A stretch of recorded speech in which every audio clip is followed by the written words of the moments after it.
அன்பார்ந்த வாக்காளர் பெருமக்களே, எப்படி இருக்கீங்க? நம்ம எல்லாரும் ஆசையை எதிர்பார்த்து காத்துக்கிட்டு இருந்த அந்த எலெக்ஷன் வந்துடுச்சு. வழக்கமாக எலெக்ஷன் வரும்போது நம்ம எல்லாருமே பொதுவாக ஒரு மென்டாலிட்டி இருக்கும், யார் வந்தால் நமக்கு என்ன அப்படின்னு ஒன்று இருக்கும். இல்லாட்டி யார் காசு கொடுக்குறாங்க அவங்க ஓட்டு போட்டு போகணும் இருக்கும்.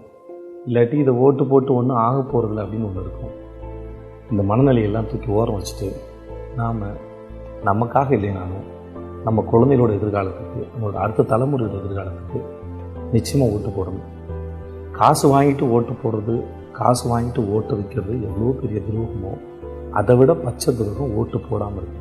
உங்களுக்கு பிடிச்சவங்க பிடிக்காதவங்க யாராக இருந்தாலும் சரி, அவங்க யார் என்னன்னு தெரிஞ்சுக்கணும்.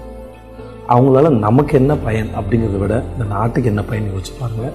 அதில் நம்மளோட சுயநலமும் இருக்குது. நம்மளாம் சேர்ந்து தானே நாடு. நாமங்கிறது நம்ம இன்றைக்கி மட்டும் பார்க்குறதா, நாளைக்கு நம்ம குழந்தைங்க வாழ போகிற எதிர்காலத்தையும் பற்றி சிந்திக்கிறதா? நம்ம குழந்தைங்களோட எதிர்காலம் முக்கியம்.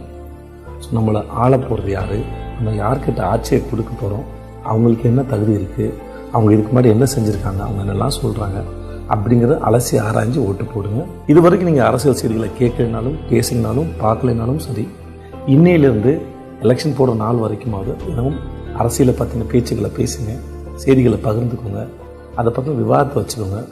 ஓட்டு போடுற அன்னைக்கு தெளிவாக சிந்தித்து செயல்பட்டு உங்களுக்கு சரின்னு